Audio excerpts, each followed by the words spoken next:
Regardez les personnages de l'Ancien Testament comme Abraham. Croyez-vous que c'est par hasard que Dieu a trouvé cet homme, le père des croyants et l'ami de Dieu? Et croyez-vous qu'Abraham, par lui-même et sans l'aide de Dieu, posséda une telle foi, une telle obéissance, une telle piété? Vous savez bien que non. Dieu l'a formé et l'a préparé afin d'en faire un instrument pour sa gloire. Dieu ne déclare-t-il pas à Pharaon, « Je t'ai suscité pour manifester en toi mon pouvoir » ? Si Dieu dit cela de Pharaon, à plus forte raison le dira-t-il de chacun de ses enfants. Venez à Dieu avec votre faible désir. Et si vous craignez que votre désir ne soit pas assez ardent, si vous pensez, je ne suis pas prêt à accepter tout ce qui peut arriver, je ne me sens pas le courage de dire que je puisse surmonter tous les obstacles et remporter la victoire, apprenez à connaître votre Dieu et à mettre votre confiance en lui aujourd'hui même. Dites, mon Dieu, je te demande de me donner la force de vouloir. Si quelque chose vous retient, si vous êtes effrayé à la pensée du sacrifice à faire, venez à Dieu aujourd'hui et mettez-le à l'épreuve. Ce qu'il vous commandera de faire, il vous donnera la force pour l'accomplir. Dieu vient à vous et vous offre d'accomplir son œuvre en vous. Tous ces désirs qui sont dans votre cœur, c'est l'action de l'aimant divin qu'est Jésus-Christ. Jésus a vécu une vie d'entière consécration. Il a pris possession de vous.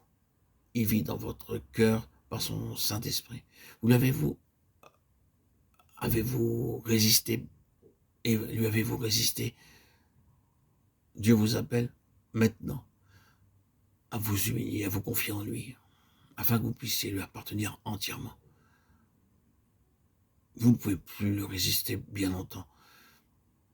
Lorsqu'il s'approche de vous, dès aujourd'hui, ne voulez-vous pas venir à cet instant où je vous parle, à vous confier en lui, pour qu'il puisse s'accomplir en vous, qu'il puisse accomplir son œuvre, sa volonté en vous, et ainsi vous sanctifier. Dieu accepte ce que nous lui apportons. Dieu fait son œuvre dans le secret de notre cœur. Dieu nous presse par son Saint-Esprit de venir à lui et de nous livrer à lui entièrement. Mais souvenez-vous que lorsque vous vous approchez de Dieu pour vous consacrer à lui, vous pouvez avoir conscience de l'imperfection de cette consécration et vous dites, ah, cette consécration est-elle absolue? Rappelez-vous qu'un jour, Jésus-Christ a dit à un homme, tout est possible à celui qui croit. Et cet homme s'écria, je crois. Viens au secours de mon incrédulité. Marc 9, 24. Et cette foi triompha du démon, et le démon fut chassé.